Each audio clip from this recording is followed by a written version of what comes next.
Hello YouTubers, this is the Noobifier. VIRPIL is on the verge of releasing its brand new Alpha grip, which from the promo material would seem to be the true successor to their popular Delta Space grip and the original MT50. Through the years, I've been able to demonstrate that VIRPIL has gotten better at building durable controllers. The video series Exposed is where I take apart my controllers to see how they're built, looking for shortcuts and issues so that you don't need to void your own warranty. I do this so you can make an informed choice as to where to put your money.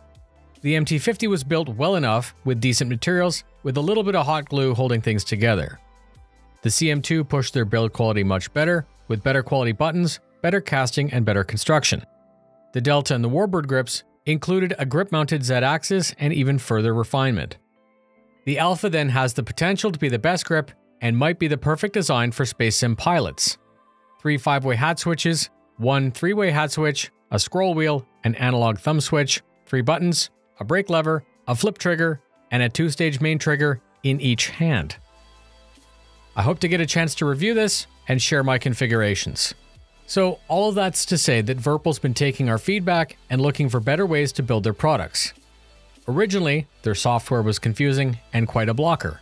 I say blocker because imagine receiving your brand new premium controllers just to have to fight through a complex firmware update, then loading and unloading profiles, calibrating, testing functionality, and then finally binding. There have been some solid guides, and which when followed properly did work, but they lacked that mainstream polish and it wasn't very intuitive. The software grew up, it's now a lot more functional, professional, and simple.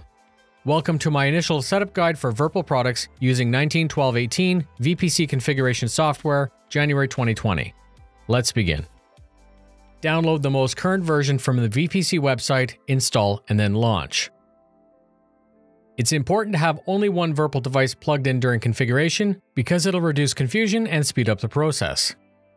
I'm going to start with my left gimbal and my left grip, which is a Warbird base and a Delta grip. If your screen has fewer options, try clicking the Pro button at the top right.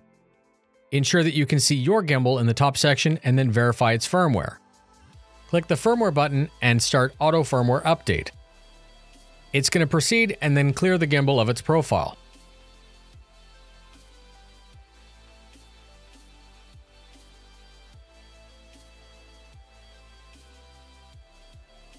With that done, click the Profile tab. Select your base, in this case a Warbird, and select the grip, and then choose either left or right position. Now click Create Profile.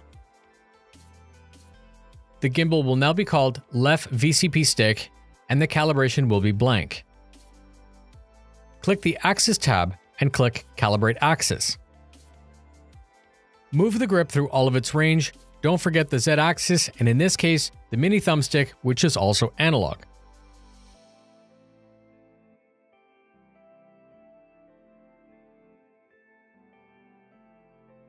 Save the calibration to the profile and check the center position, which should all read 50%.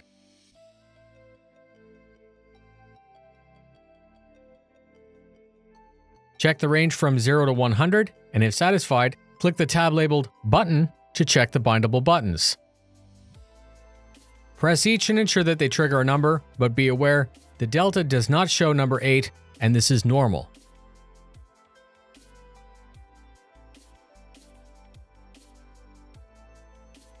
Finally, you can configure any LED lighting, save the profile, and you're done.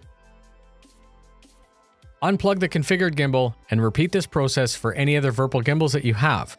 If you change the grip, you're going to need to adjust the profile and calibration.